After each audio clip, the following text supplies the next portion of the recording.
Life can get really busy really fast.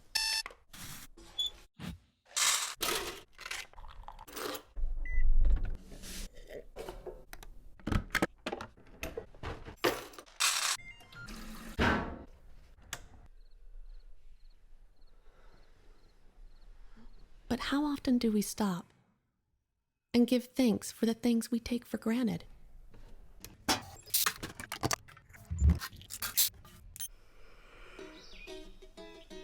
Like the fact that you woke up today, or the clean running water,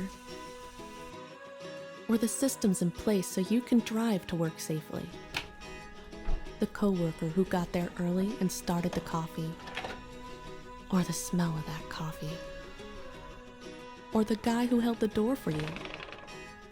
There's a family member who waits all day just to see you, and the cashier who let you buy 11 items in a 10 items or less line. The electricity that lets you read way past your bedtime. Or the God who actually thought all this awesomeness up.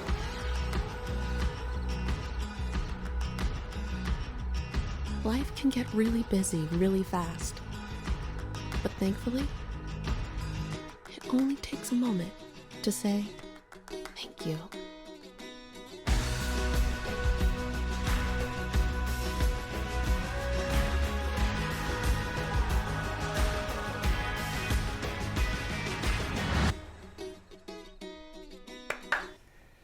She was only 4 years old, standing at the end of a driveway in Ontario, and then she was not. Anne Volkamp's little sister, Amy, gone in the space of one breath and the next. The delivery truck, the mother who had stepped inside for just a moment, the way a single ordinary afternoon can be split clean in half. And Anne grew up carrying the weight of having watched her little 4-year-old sister die in that driveway. Not loudly, not visibly, but kind of like the way a fracture runs through a stone. It's invisible on the surface, but structurally underneath, it is tearing apart. Amy says she loved God. She loved showing up at church. She loved to read the words in the Bible. But underneath all of that, there was this quiet, persistent question that she just could not shake. If God is good, then why? Years later, a friend of hers gave her a dare that just seemed almost embarrassingly small. She said to Amy, "Count your gifts, and then write them down, every single one of them. Not the large, obvious ones that everybody would be grateful for, but the ones that you walk past because you no longer notice them. The frost on a window pane, steam rising from a cup of coffee, the way the kitchen light just catches something at that particular moment in the morning, and it's just there for a moment, and then it's gone forever." And so Amy decided she would take her friend's dare, and she started writing them down.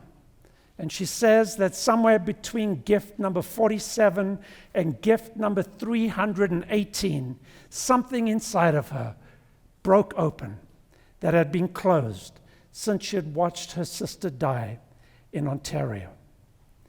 She found a word, eucharisto, comes from ancient Greek. It's the word that Jesus used when he took the bread and he gave thanks and he broke it before he fed the 5,000 people, before the Last Supper, before the cross.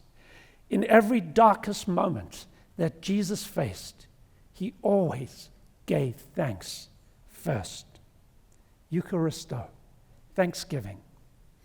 And then Amy started looking closer at this word. She noticed inside of the word that there was another word, the word kairos, which means grace. And she says, you cannot give thanks without first recognizing grace. You cannot recognize grace without looking at the source of that grace. And then she said, there's another word inside eucharisto. It's the word chara, which means joy. So we have grace, we have thanksgiving, and we have joy, all in this one word. Not three separate things, but one thing.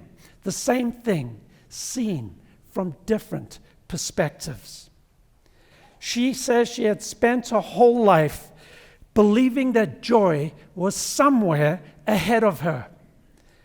After her grief was resolved, maybe then she could find joy. After the questions about God were answered, maybe then she could find joy. After this fracture inside of her has been healed, maybe then she could find joy. Instead, she found it in the counting, in the noticing, in the turning towards the source of every gift, and then staying in their presence long enough to feel the weight of it. She says eucharisto always precedes the miracle. First thanksgiving, first grace, first joy, and then comes the miracle. Not after, always before. Today, what I'd like to do is just spend a little bit of time looking at the difference between receiving a gift and knowing the gift giver. Because there is a story in Luke 17 that Mark read for us this morning that is exactly about that. And most of us, we have been living on the wrong side of that. Picture for a moment the border between Samaria and Galilee. Luke is very precise about the geography here because the precision matters. This is not a road between respectable cities. This is a no man's land between two people or two groups of people who hated each other, the Jews and the Samaritans. They were theologically opposed, they were racially divided, and yet here on this borderland, this no man's land, there are a colony of people who have found an unlikely community together. They are the 10 lepers. In the ancient world, leprosy was not just a medical diagnosis. It was a verdict. It was a judgment against you. Now, this word leprosy, it could cover a lot of different kinds of skin conditions: Hansen's disease, psoriasis, eczema, conditions that today you could just go to the doctor, get a prescription for, and have them treated. But in those days, when the priest declared you unclean, that was it. You lost everything. You lost your family, you lost your livelihood, you lost your place in the synagogue, you lost the right to being touched by those who loved you. You were required by law to shout, "Unclean, unclean," anytime somebody approached you. And you were forced to the edges of society. You were forced into the borderlands. You were forced into a no man's land. And that is where Jesus finds them. As he was going into a village, 10 men who had leprosy met him. Notice there's no distinction now between Samaritans and Jews. Once you had leprosy, you were all together. They stood at a distance and they called out in a loud voice, "Jesus, Master, have pity on us." And I'm sure they waited in the silence to hear what would happen. It says they stood at a distance. The phrase there is makarothen. It's the same word that Luke uses for the people who watched the crucifixion from afar, the ones who could not come close. There is something haunting about this picture of them standing at a distance. These are the people who had forgotten what it feels like to be close to another human being. Their distance isn't just physical, it is the shape of their whole life. This distance, it's their destiny. And Jesus, it doesn't say if he came close to them or not. It just simply says, Jesus said, go show yourselves to the priests. This must have been an act of faith being demanded before the evidence even arrives. You went to the priest after you were healed, not before.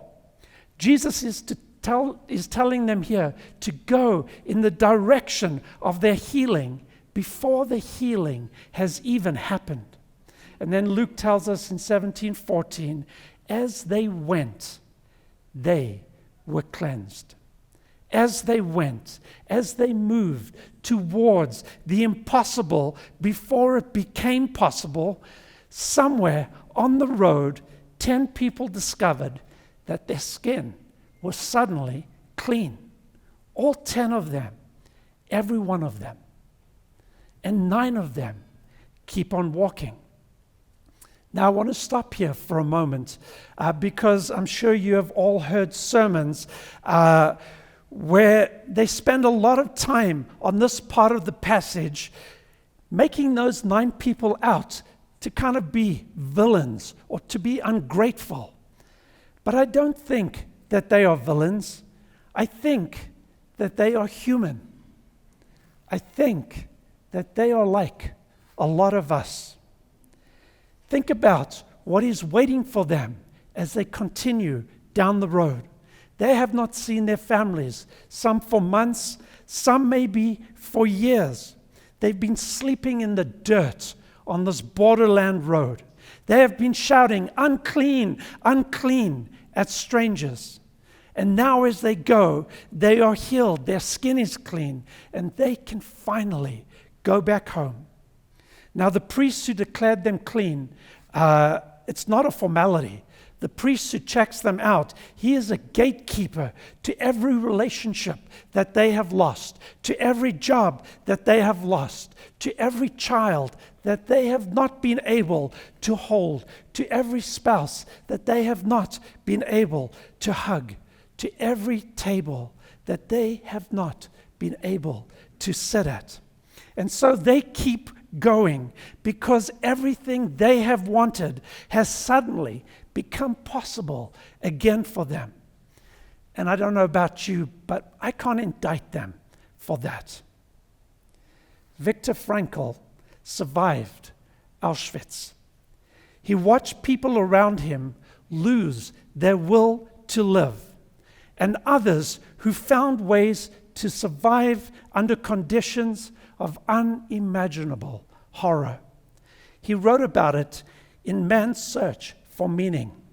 It's possibly one of the most important books that's been written in the last, 100 years. He observed something about gratitude in those camps. He wrote that even in the death camps, small moments of beauty could break through. He talks about a sunset that they could watch through a crack in the barracks wall. The face of a loved one recalled to mind. A crust of bread that someone else shared with you. And then he noticed that the people who could receive these moments, who could present to small gifts in the middle of catastrophe, they were the ones who were most likely to survive the death camps.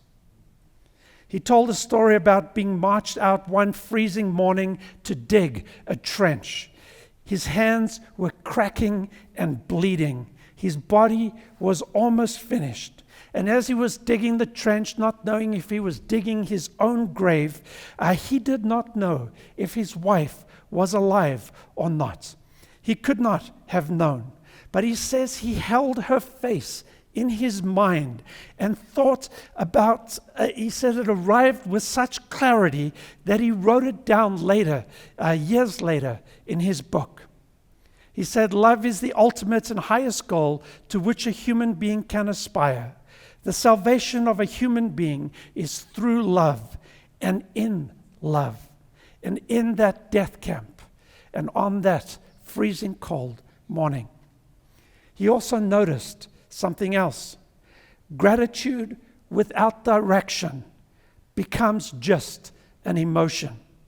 Now, Frankl wasn't a Christian, but he understood that meaning requires something beyond yourself that you orient yourself to. You cannot be thankful or grateful into a void. Gratitude is something that is aimed at something. It is aimed at someone. The 9 were grateful. They were grateful in the way that we are grateful when something wonderful happens to us. The emotion that they experienced was real. The relief they experienced was real.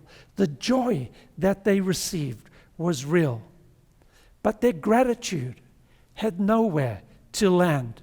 It dissipated in the road behind them into the beauty of the ordinary life that was suddenly available to them again. And so they just walked into it and they were healed. They had called out for mercy and they had received it. But that was all they got. There was one of them that turned around. One of them, when he saw that he was healed, came back, praising God in a loud voice. He threw himself at Jesus' feet and thanked him. And he was a Samaritan.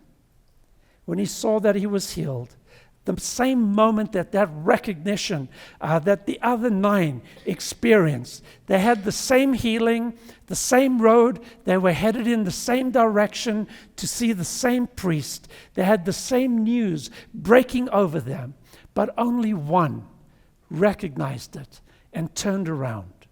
And then Luke adds, and it's very telling, that he was a Samaritan, the outsider, the one who was despised not just by his illness, but by his ethnicity, the one who had the most reason to distrust this Jewish rabbi, Jesus, the one who had the least claim on the grace of this particular God. He is the one who comes back. G.K. Chesterton spent a large part of the first part of his life as a skeptic. He was brilliant. He was restless. He was drawn to every idea that would explain the world. And then something happened to him that he could not explain away. And he writes about it in his biography. He said he was sitting quietly one afternoon when he was suddenly overwhelmed by a sensation that he had never experienced before, a complete unearned sense that the world was beautiful, that existence itself was a gift. And being there, being alive, being conscious in a universe that could simply have contained nothing at all, to him, that was astonishing. He realized that gratitude requires a recipient. You cannot be ungrateful. You cannot be grateful to no one. And that feeling of gratitude is always aimed at someone. When our daughter Rachel was maybe 2-3 years old, she would wake up every morning and she would come running into our room at some unearthly early hour of the day, and she would proclaim in great joy, "I'm awake, I'm awake," as if she was surprised by that fact. And G.K. Chesterton said, if the world is a gift, there must be a giver. That logical chain, he said, was one of the threads that eventually led him to faith. It wasn't a proof exactly, but it gave him a direction, an emotion of gratitude, pointing towards something that he could not name. The Samaritan turned around, not just toward the feeling, but he turned around towards the source. And then he ran and he fell at Jesus' feet. Now here's something that I don't want you to miss. Jesus says something to this man that he did not say to the other 9.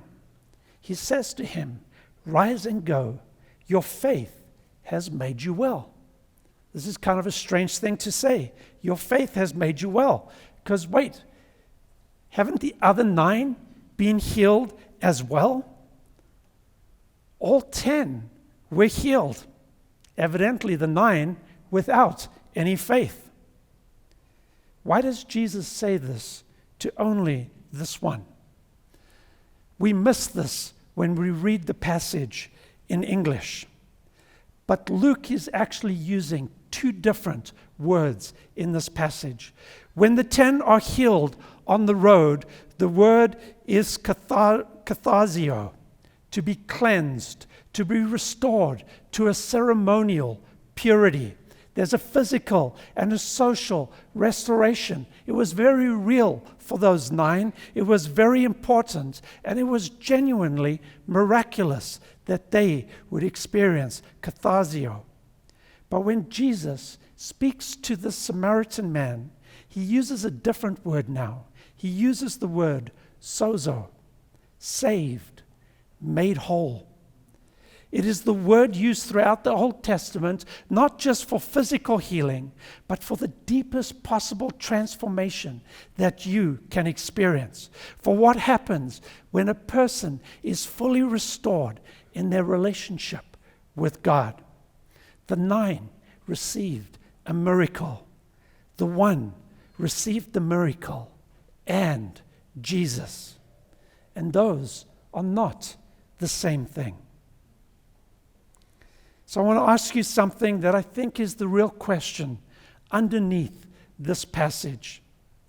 How much of your relationship with God is actually a relationship with what God gives you?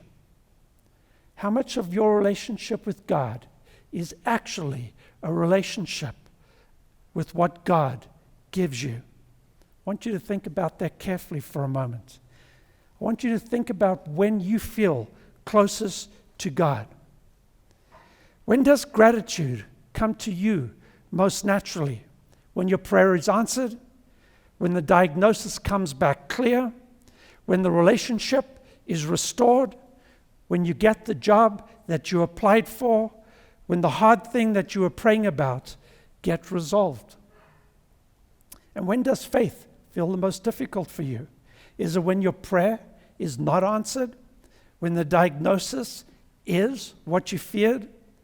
When the things that you prayed for are not answered? If that is the pattern, and to be honest, that's the pattern for me, I'm sure it's a pattern for many of you, then what we are doing is not that different to what the 9 are doing. We receive the gift and we keep on moving. We feel grateful in a general direction, but then life absorbs us. And the gratitude, real as it is, dissipates into everything that comes next. And as we turn to the next thing that tops our prayer request list. Here is the uncomfortable question. If God gave us nothing, if healing did not come, if the thing you were most hoping for never arrives, would there still be something here worth turning around for? Because if the answer is no, or if you're not really sure this morning, then what you have is the religion of the 9, which is not nothing, but it is not the thing that Jesus is offering you today. The thing Jesus is offering is not primarily better circumstances. Jesus is offering himself. The 9 found out what life is like when circumstances change. The Samaritan finds out what life is like when you encounter the one who changes everything. Anne counted 1,000 gifts, and she said the practice changed her, but not in the way that she had expected.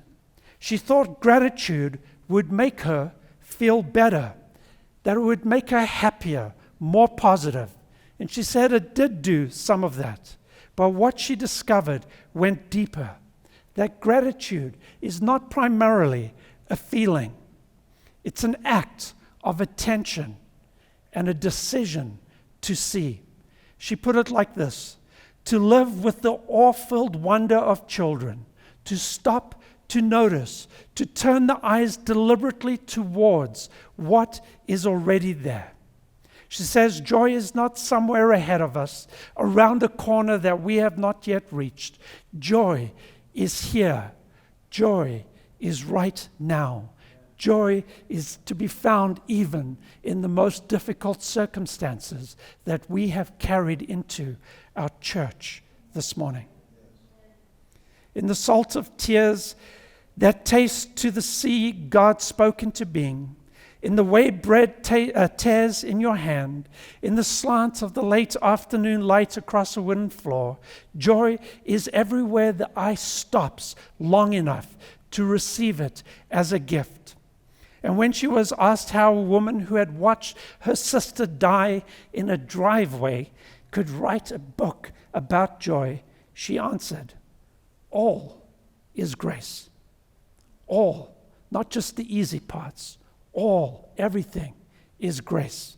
Even the fracture, even the questions that would not leave her, even the years of carrying something that she could not name, all of it somehow in ways that she couldn't fully explain.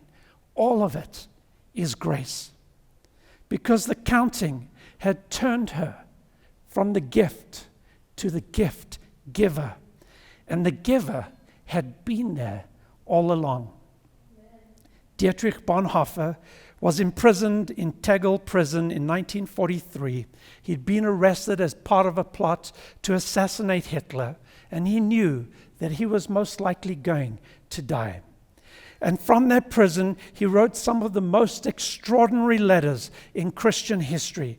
He wrote to his parents about what he was grateful for in his prison cell: the view from his cell window, a piece of chocolate that a God secretly gave to him, the sounds of the birds outside.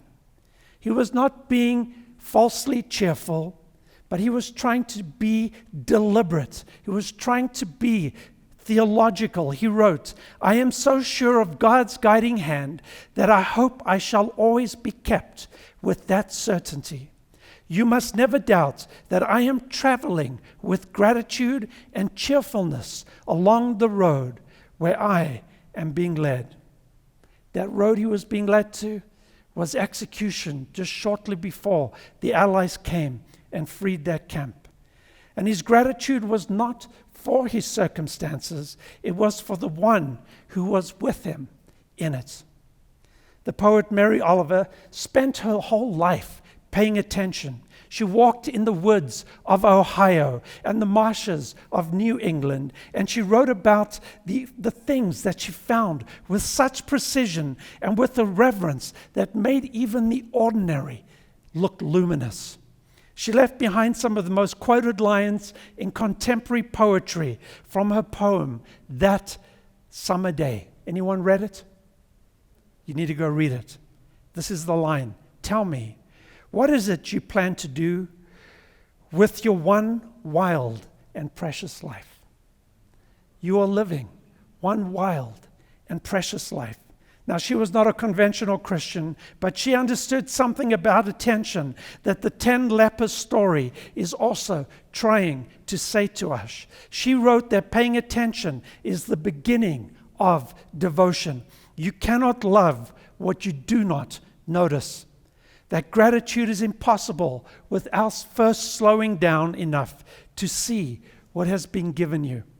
When I grew up, I read Spike Milligan. He was a British comedian, part of the Goons, but he was a soldier in World War II, and he was sitting on the back of a truck one day with some other soldiers, and he described looking out over the countryside, and the truck was going slow enough that you could tap the arm of the soldier sitting next to you and say, "Hey, look at that field, look at that tree, look at that bird." He said, there is a difference between a life moving slowly enough to say, "Look over there, look at that," and a life that is moving so fast that all you can say is, "Did you see that?" Past tense, already gone. The moment is already behind you before you can even point it out. Most of us, we are living at a "did you see that" kind of speed. But not the Samaritan. The Samaritan noticed. He noticed in a way that the 9 did not. And the noticing turns him around, and the turning around brings him to the feet of Jesus. And at the feet of Jesus, he receives something that the other 9 did not. Rise and go. Your faith has made you whole. He received sozo, wholeness. I want to just linger on this question Jesus asked for a moment before we close. Were not all 10 cleansed? Where are the other 9? Has no one returned to praise God except this foreigner? Where are the other 9?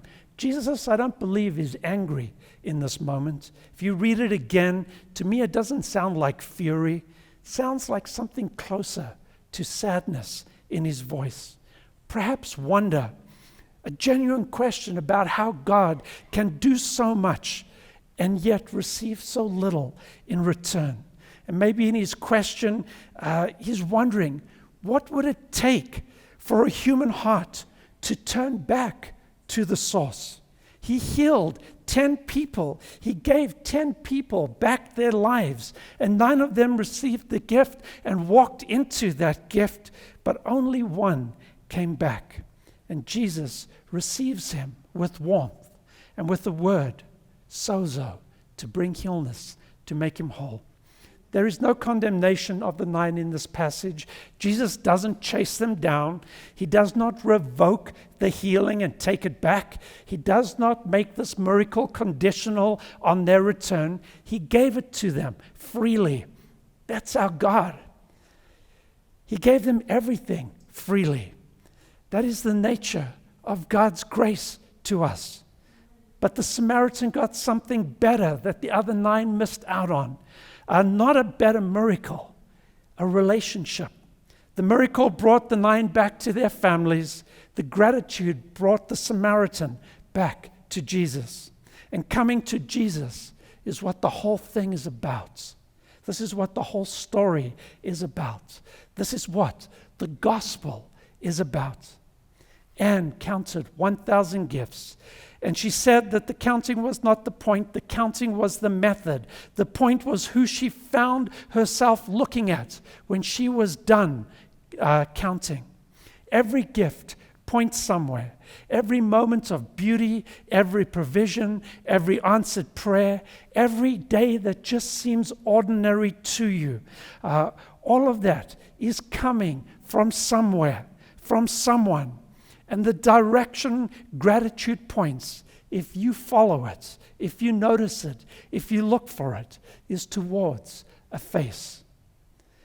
Bonhoeffer in his prison cell, Mary Oliver in her marshes, Frankel in the camps, finding something worth orienting towards, even in the most terrible of circumstances.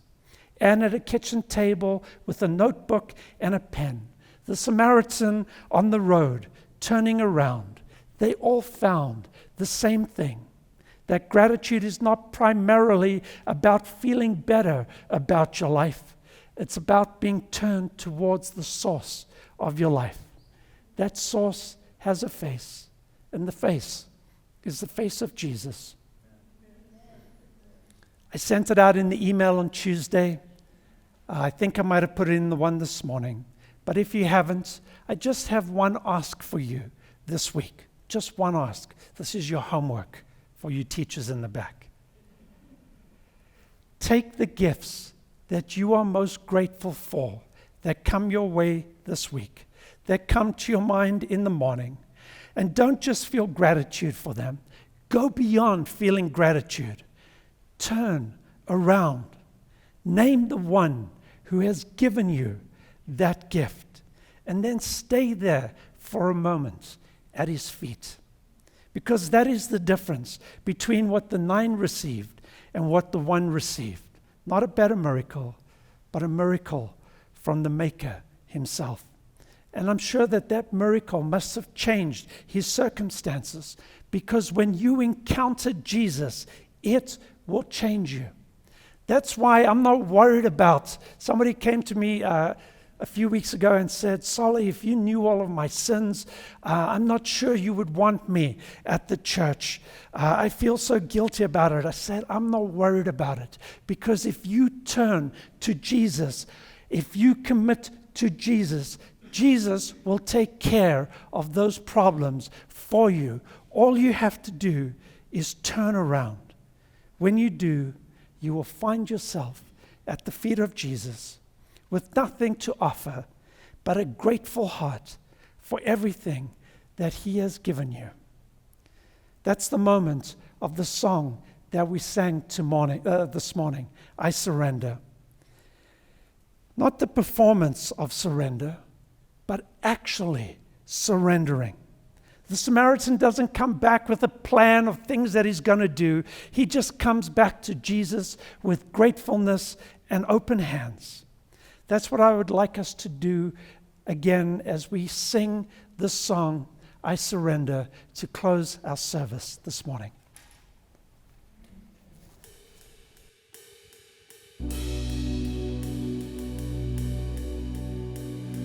Here I am, down on my knees again, surrendering all, surrendering all. Find me here, Lord, as you draw me near, desperate for you. I'm desperate for you. I surrender.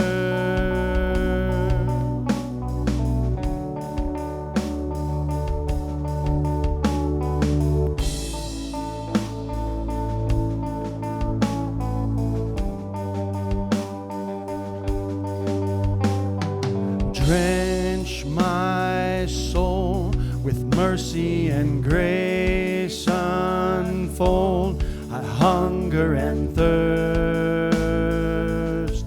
I hunger and thirst. With arms stretched wide, I know you hear my cry. Speak to me now. To me now. I surrender. I surrender. I want to know you more. I want to know you more. I surrender.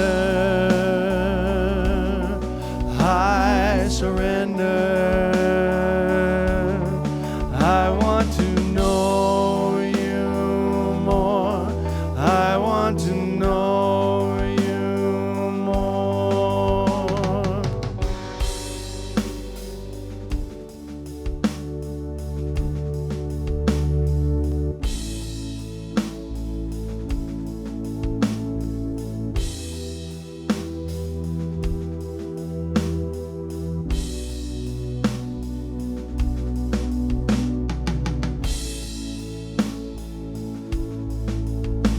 like a rushing wind. Jesus, breathe within. Lord, have your way. Lord, have your way in me. Like a mighty storm, stir within my soul. Lord, have your way. Lord, have your way in me. Like a rushing wind, Jesus, breathe within. Lord, have your way. Lord, have your way in me. Like a mighty storm, stir within my soul. Lord, have your way. Lord, have your way in me.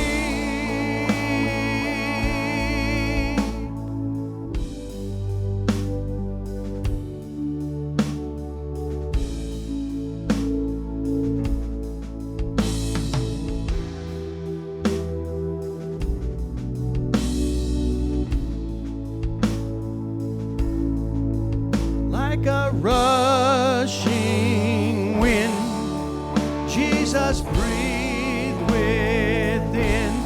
Lord, have your way. Lord, have your way in me.